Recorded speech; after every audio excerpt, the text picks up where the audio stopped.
In today's video, I'm going to teach you how to add CAA record in GoDaddy. A CAA record tells the internet which certificate authorities are allowed to issue SSL certificates for your domain. Setting it up helps prevent unauthorized certificates and strengthens your domain's security. Here's how to add one in GoDaddy, step by step. Start by opening your browser, going to your preferred search engine, and typing GoDaddy. Click the official GoDaddy website. Sign into your account, and then open the account menu by clicking your username in the top right corner. From there, select My Products to see everything you own in your account. Find the domain you want to work on and select it. That takes you to the domain's details, where you can manage settings. Next, open the DNS settings by clicking DNS. This is where all of your domain's DNS records live, including CNAME, MX, and the one we need today, CAA.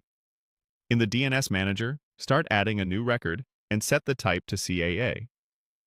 This tells GoDaddy you're creating a Certificate Authority Authorization record. Now fill in the fields. In the name field, enter the host you want this rule to apply to. Use the @ symbol if you want it to apply to the root domain, or type a specific subdomain if you only want it for that host. Choose a TTL, or time to live. This controls how long DNS resolvers cache the record.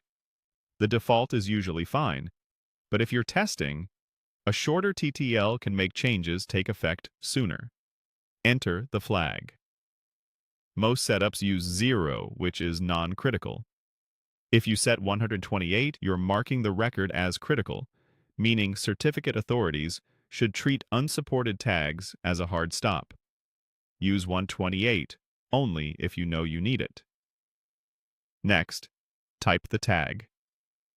Common options are issue to allow certificates for the domain, issue wild to allow wildcard certificates, and Iodef to provide a reporting address for policy violations. Pick the one that matches your policy. In the value or domain field, enter the certificate authority you want to allow, such as the CA's domain name. If you're using Iodef, this may be a mail to or URL for reports.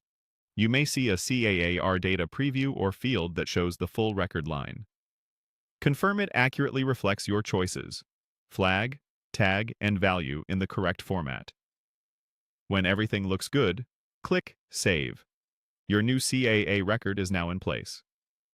DNS changes can take time to propagate, so give it a little while to update globally. If you need to allow multiple certificate authorities, or both standard and wildcard policies, you can create additional CAA records in the same way. And that's all there is to it.